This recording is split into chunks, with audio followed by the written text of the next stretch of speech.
Hi guys, welcome to my study compass. In this video, I'll be walking you through the past paper, Math P4, Variant 1, October November 2021. Let's get started. The diagram shows a brick in the shape of a cuboid. Calculate the total surface area of the brick. Here is the formula for the surface area of a cuboid. The length L is 19.4 centimeters. The width W is 9.2 centimeters and the height H is 5.7 centimeters. When we plug in these values into the formula, we get 683 centimeters squared. The density of the brick is 1.9 grams per centimeter cubed. Work out the mass of the brick. Give your answer in kilograms. Given the density equals mass divided by volume, then the mass will be the density times the volume. We've been given the density to be 1.9 grams per centimeter cubed. To get the volume, we multiply the length, width and height of the cuboid. So we have 19.4 times 9.2 times 5.7 centimeters cubed. When we type this into the calculator, this is what we have. To convert this to kilograms, we divide by 1000, giving us 1.93 kilograms, rounded to 3 significant figures. 9,000 bricks are needed to build a house. 200 bricks cost $175. Work out the cost of the bricks needed to build 5 houses. In our setup, we've noted that for every 200 bricks, the cost is $175. For 5 houses, the total number of bricks that will be required is 5 times 9,000 bricks. The cost of this is what we are calling X. When we cross multiply and make X the subject, this is what we have. When we type this into the calculator, we get $39,375. Saskia builds a wall using 1,500 bricks. She can build at the rate of 40 bricks each hour. She works for 9 hours each day. Saskia starts work on 6th July and works every day until the wall is completed. Find the date when she completes the wall. If she builds 400 bricks in 1 hour, then how many hours would she take to build 1,500 bricks? This is what we are representing with X. When we cross multiply and make X the subject, this is what we have, which is equal to 37 1/2 hours. We've been told that each day, Saskia works for 9 hours, so we want to find the number of days it will take for her to cover 37 1/2 hours of work. This is what we are calling X. When we cross multiply and make X the subject, this is what we have, which is equal to 4 1/6 days. This means she will complete the wall on the 5th day. If she starts on 6th July, the completion date will be 10th July.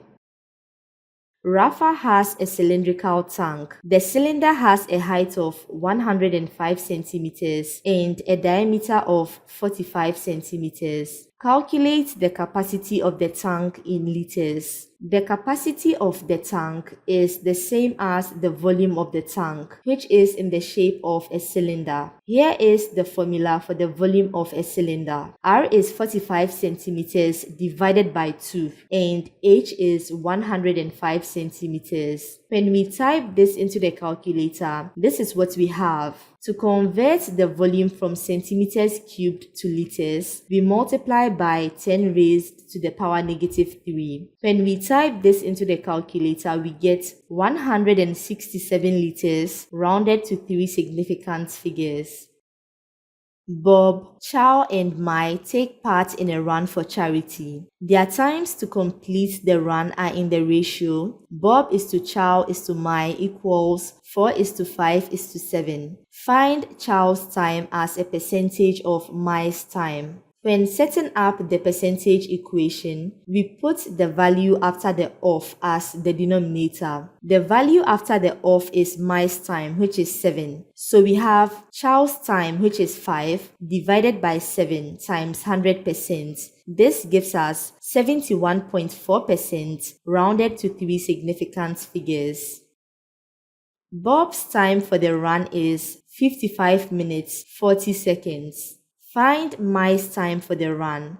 Give your answer in minutes and seconds. We know the ratio of Bob's time to Mai's time is 4:7. If we have Bob's time to be 55/40/60 minutes, then we can find Mai's time. This is what we are calling x. When we cross multiply and make x the subject, we get 97/5/12 minutes. To convert 5/12 minutes to seconds, we multiply by 60, and so our final answer becomes 97 minutes 25 seconds. Chow collects $47.50 for charity. Bob collects 28% more than Chow.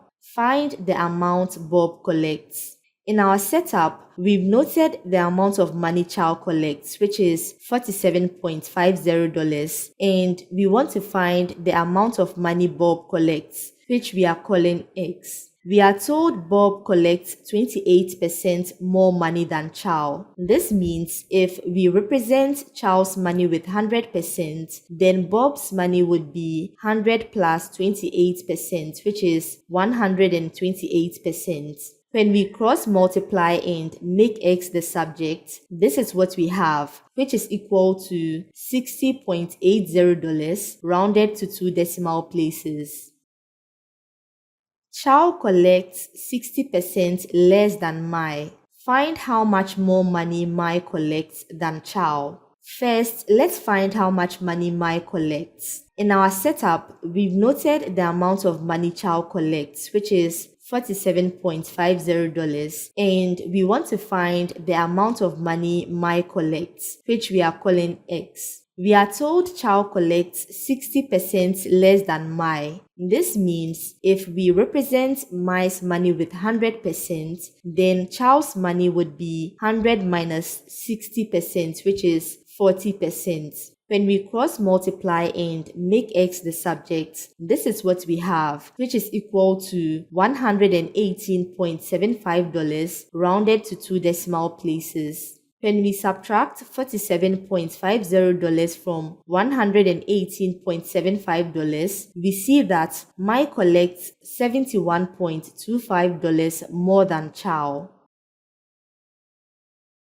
When running, Chow has a stride length of 70 centimeters, correct to the nearest 5 centimeters. Chow runs a distance of 11.2 kilometers, correct to the nearest 0.1 kilometer. Work out the minimum number of strides that Chow could take to complete this distance. Since we are correcting Chow's stride length to the nearest 5 centimeters, we have 70 centimeters, then we bring in plus and minus 5 centimeters divided by 2. And for the distance, we have 11.2 kilometers, then we bring in plus and minus 0.1 kilometer divided by 2. To get the minimum number of strides Chow needs to take, we divide the lower bound of the distance he covers by the upper bound of his stride length. To get the lower bound of the distance he covered, we ignore the plus, so we have 112 minus 0.1/2 kilometers. We've converted this value from kilometers to centimeters by multiplying this value by 10 raised to the power 5.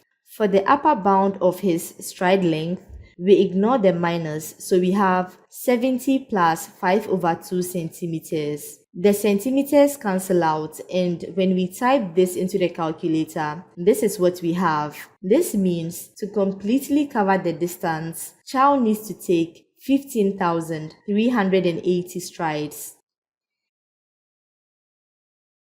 In 2015, a charity raised a total of $1.6 million. After 2015, this amount increased exponentially by 2.4% each year for the next 5 years. Work out the amount raised by the charity in 2020. We need to apply the compound interest formula in this scenario. Big A represents the amount the charity raised in 2020, which is what we are finding. Small a represents the initial amount of money the charity raised in 2015, which is $1.6 million. R is the rate, and that is 2.4%. T is the time duration, which is 5. When we type this into the calculator, we get $1.80 million rounded to 3 significant figures. The cumulative frequency diagram shows information about the mass, m kilograms, of each of 80 boys. On the grid, draw a box and Fisker plot to show the information in the cumulative frequency diagram. To construct the box and Fisker plot, we need 5 values: the smallest value, the lower quartile, the median, the upper quartile, and the largest value. From the cumulative frequency diagram, we can tell straight away that the smallest mass is 30 kilograms and the largest mass is 90 kilograms. To get the lower quartile, we map 1/4 of 80, which is 20, on the diagram. This gives us 50 kilograms. To get the median, we map half of 80, which is 40, on the diagram. This gives us 65 kilograms. For the upper quartile, we map 3/4 of 80, which is 60, on the diagram. This gives us 72 kilograms. Use the cumulative frequency diagram to find an estimate of the 30th percentile. When we map 30% of 80, which is 24, on the diagram, we get 56 kilograms. Find an estimate of the number of boys with a mass greater than 75 kilograms. When we map 75 kilograms from the horizontal axis, we get 64, which represents the number of boys with a mass of 75 kilograms or less. To get the number of boys with a mass greater than 75 kilograms, we subtract 64 from the total number of boys, which is 80. 80 minus 64 is 16. Use the cumulative frequency diagram to complete this frequency table. At m equals 15, the cumulative frequency is 20, and at m equals 60, the cumulative frequency is 34. 34 minus 20 is 14. At m equals 60, the cumulative frequency is 34, and at m equals 70, the cumulative frequency is 56. 56 minus 34 is 22. Calculate an estimate of the mean mass of the boys. The mean is equal to sigma f of x, which represents the total mass of all the boys, divided by sigma f, which is the number of boys. To be able to get the mean, we first need to find an average mass for each of the given mass intervals. For the first interval, we have 30 plus 40 divided by 2, which is 35. Then we have 40 plus 50 divided by 2, which is 45. 50 plus 60 divided by 2, which is 55. 60 plus 70 divided by 2, which is 65. 70 plus 80 divided by 2, which is 75. Then finally we have 80 plus 90 divided by 2, which is 85. So now we have 35 times 8 plus 45 times 12 plus 55 times 14 plus 65 times 22 plus 75 times 14 plus 85 times 10 kilograms divided by the total number of boys, which is 80. When we type this into the calculator, we get 61.5 kilograms. 2 boys are chosen at random from those with a mass greater than 70 kilograms. Find the probability that one of them has a mass greater than 80 kilograms and the other has a mass of 80 kilograms or less. We've been told that the 2 boys chosen are from those with a mass greater than 70 kilograms. The total number of boys in this group is 14 plus 10, which is 24. So now, the probability that the first boy picked has a mass greater than 80 kilograms is 10 over 24. After this boy is picked, the total number of boys in the group is now 23. And so the probability that the second boy picked has a mass of 80 kilograms or less is 14 over 23. The order in which the boys are picked may be reversed, which makes the number of possible orders in which the boys can be picked to be 2. And so we multiply this by 2. When we type this into the calculator, we have 35 over 69. Solve 6 times 7 minus 2x equals 3x minus 8. When we expand the brackets, 6 times 7 is 42 and 6 times negative 2x is negative 12x. When we group like terms, we have 15x equals 50. When we divide both sides by 15, we get x equals 10 over 3, which is the same as 1 over 3. Solve 2x over x minus 5 equals 2 over 3. When we cross multiply, this is what we have. When we expand the brackets, 2 times x is 2x and 2 times negative 5 is negative 10. When we group like terms, this is what we have. When we divide both sides by 4, we get x equals negative 2.5. Factorize completely. 2x squared minus 288y squared. The terms have a common factor of 2. When we factor that out, we are left with x squared minus 144y squared. X squared minus 144y squared can be rewritten as a difference of 2 squares like this. By applying the factorization for the difference of 2 squares, x squared minus 12y squared becomes x plus 12y times x minus 12y. And so our final answer is 2 times x plus 12y times x minus 12y. Factorize 5x squared plus 17x minus 40. We can rewrite 17x as 25x minus 8x. For the first two terms, when we factor out 5x, we are left with x plus 5. And for the final two terms, when we factor out negative 8, we are left with x plus 5. We can rewrite this as 5x minus 8 times x plus 5. Solve x cubed plus 4x squared minus 17x equals x cubed minus 9. You must show all your working and give your answers correct to 2 decimal places. When we move all the terms to one side of the equation and group like terms, the given equation simplifies to 4x squared minus 17x plus 9 equals 0.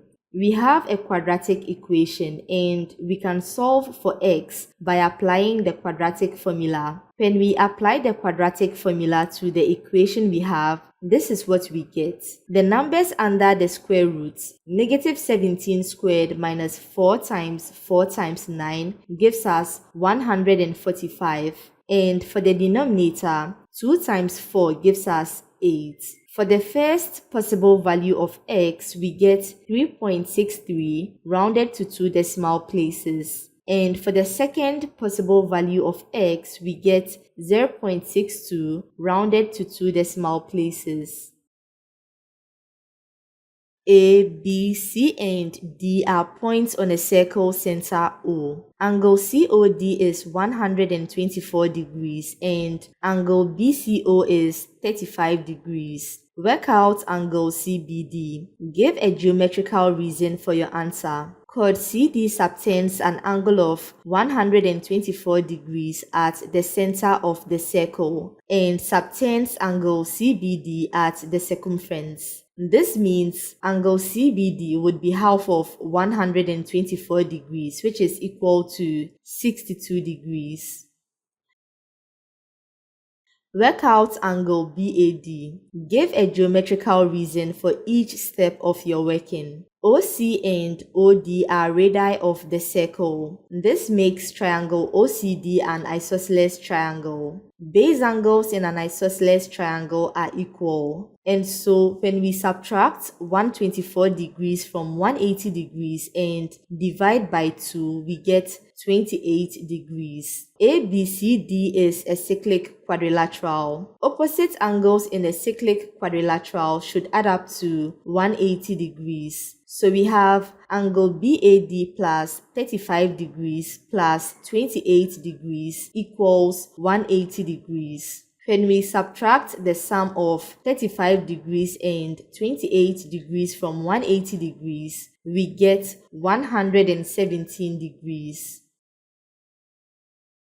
P, Q, R, and S are points on a circle center O. QS is a diameter. Angle PRS is 42 degrees and PQ equals 5.9 centimeters. Calculate the circumference of the circle. Here is the formula for the circumference of a circle. We need to find the length of the diameter D, which is QS. We know that the angle the diameter subtends at the circumference is 90 degrees. Chord PS subtends 42 degrees at one point on the circumference of the circle and subtends another angle at another point on the circumference. These two angles should be equal. So now we can get the diameter by applying SOHCAHTOA to the right-angled triangle PQS. This gives us cos 42 degrees equals 5.9 centimeters divided by D. When we make D the subject, this is what we have. Now we can plug in the value of D into the original equation. When we type this into the calculator, we get 24.9 centimeters rounded to 3 significant figures. The table shows some values for y equals x squared minus 3 over 2x, where x cannot be equal to 0, given correct to one decimal place. Complete the table. When we plug in x equals negative 3 into the equation, we get y equals 9.5. For x equals negative 2, we get y equals 4.8. And for x equals 3, we get y equals 8.5. On the grid, draw the graph of y equals x squared minus 3 over 2x for x is greater than and equal to negative 3 and less than and equal to negative 0.2, and x is greater than and equal to 0.2 and less than and equal to 3. So on the grid, we plot all the points given in the table, then we connect the points with a smooth line. By drawing a suitable straight line on the grid, solve the equation x squared minus 3 over 2x equals 24 over 5 minus 2x. For x is greater than and equal to negative 3 and less than and equal to negative 0.2, and x is greater than and equal to 0.2 and less than and equal to 3. The line we need to draw on the grid is y equals 24 over 5 minus 2x. After we draw the line on the grid, we note its intersection point with the curve and read the x-coordinates of these points. When we do this, we get x equals negative 0.35 and x equals 1.55. The solutions to the equation x squared minus 3 over 2x equals 24 over 5 minus 2x are also the solutions to an equation of the form ax cubed plus bx squared plus cx minus 15 equals 0, where a, b, and c are integers. Find the values of a, b, and c. When we multiply through the equation by 10x, this is what we have. When we move all the terms to one side of the equation and group like terms, this is what we get. When we compare what we have with what was given in the question, we see that a, which is the coefficient of the x cubed term, is 10. B, which is the coefficient of the x squared term, is 20. And C, which is the coefficient of the x term, is negative 48.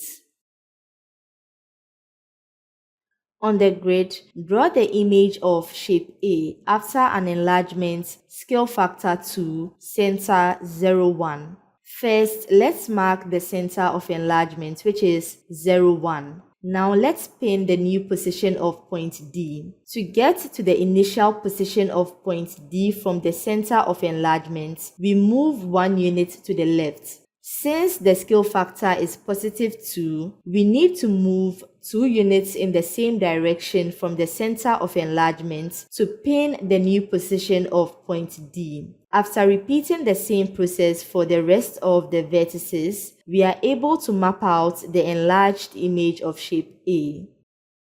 On the grid, draw the image of shape A after a reflection in the line y equals x minus 1.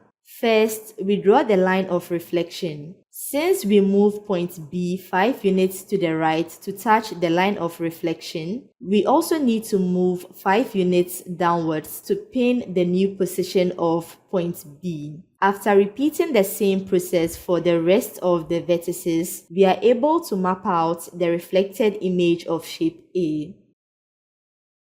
Describe fully the single transformation that maps shape A onto shape B. When we look at shapes A and B, we see that shape A is rotated 90 degrees in the anti-clockwise direction to get shape B. So now we need to identify the center of rotation. For a 90-degree rotation, the way to determine the center of rotation is this. We draw a line to connect at least 2 corresponding points on both shapes A and B. Then we draw the perpendicular bisectors of these lines. The intersection point of the bisectors is the center of rotation. In this case, the point has coordinates 0, 0. And so the full description for the transformation will be rotation 90 degrees anti-clockwise about the center 0, 0. OABC is a trapezium and O is the origin. M is the midpoint of AB. OA is P, OC is Q, and OA is 2CB. Find in terms of P and Q the position vector of M. Give your answer in its simplest form. The position vector of M is the same as vector OM. OM can be expressed as OA plus AM. AM is half of AB. AB is AO plus OC plus CB. OA is P. AO is negative P. OC is Q and CB is half P. When we expand the brackets and group like terms, we get 3 over 4P plus half Q. F of x equals 3 minus 5x. Find x when f of x equals negative 5. First, we replace f of x with 3 minus 5x. When we group like terms, this is what we have. When we divide both sides by 5, we get x equals 1.6. Find f inverse of x. We know that f of x is 3 minus 5x. In the first step, we replace f of x with x and we replace x with y. When we make y the subject, this is what we have, which is the same as f inverse of x. And so f inverse of x is also equal to 3 minus x over 5. G of x equals 18 minus 3x minus x squared. Write g of x in the form b minus a plus x all squared. When we factor out negative 1, this is what we have. So now we take the coefficient of the x term, which is 3, divide it by 2 and square it. Then we add and subtract it to balance the expression. Now that we have the expression in this form, this first section of the expression can be rewritten by taking the x of the x squared, then taking the constant term 3 over 2 or 1.5, then writing it as x plus 1.5 all squared. When we type the other section of the expression, which is negative 3 over 2 squared minus 18 into the calculator, we get negative 20.25. When we expand the brackets, this is what we have, which is the same as 20.25 minus x plus 1.5 all squared. Sketch the graph of y equals g of x. On your sketch, show the coordinates of the turning point. Since the x squared term of g of x is negative, we know the shape of the parabola will be upside down. We get the x coordinate of the turning point by equating x plus 1.5 to 0, which is equal to negative 1.5, and the y coordinate is 20.25. Find the equation of the tangent to the graph of y equals 18 minus 3x minus x squared at x equals 4. Give your answer in the form y equals mx plus c. The gradient m of the tangent is dy dx at x equals 4. When we differentiate the equation of the curve, we get dy dx equals negative 3 minus 2x. When we plug in x equals 4 into this, we get the gradient of the tangent to be negative 11. To get the value of c, we need to know at least one set of coordinates on the tangent. The tangent shares a common point with the graph at x equals 4. To get the corresponding y coordinate, we plug in x equals 4 into the equation of the graph. This gives us y equals negative 10. Now we can plug in the x and y values and the value of m into y equals mx plus c to find the value of c. This gives us c equals 34. When we plug in the values of m and c into y equals mx plus c, we have y equals negative 11x plus 34.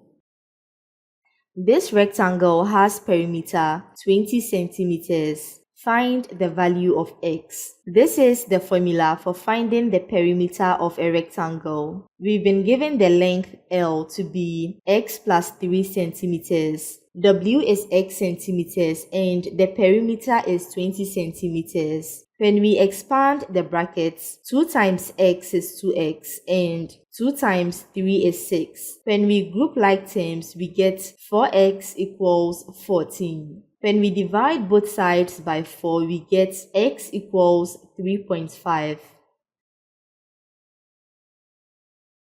This rhombus has perimeter 20 centimeters and angle y is obtuse. M is the midpoint of one of the sides. Find the value of y.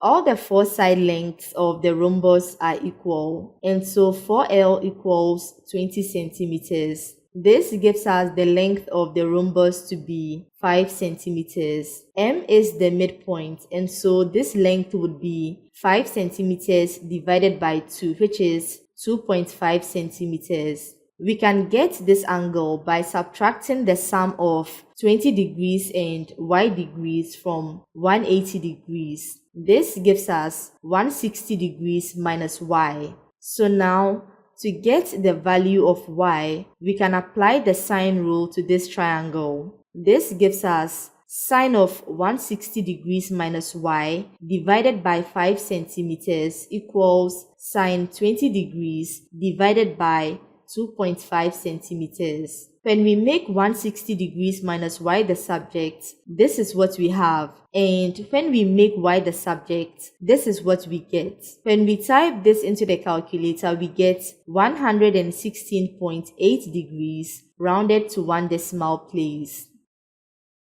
This sector of a circle has radius r and perimeter 20 centimeters. Find the value of z. Since these two are radii, that makes the triangle an isosceles triangle. Base angles in an isosceles triangle are equal. So when we subtract 40 degrees from 180 degrees and divide by 2, we get 70 degrees. We can get the length of z by applying the sine rule to the triangle. This gives us z over sine 40 degrees equals r over sine 70 degrees. We need to find the length of r. We've been told the perimeter of the sector is 20 centimeters. This means r plus r, which is 2r, plus the length of the arc, which is 40 degrees divided by 360 degrees times 2 pi r, should be equal to 20. 40 degrees over 360 degrees times 2 pi r is 2 over 9 pi r. When we factor out r, this is what we have. When we divide both sides by 2 plus 2 over 9 pi, we get r equals 90 over 9 plus pi. So now, when we make z the subject of the equation and plug in the value of r, this is what we have. When we type this into the calculator, we get 5.07 centimeters rounded to 3 significant figures. Thank you for watching. I hope you found this video useful. See you in the next video. Bye guys.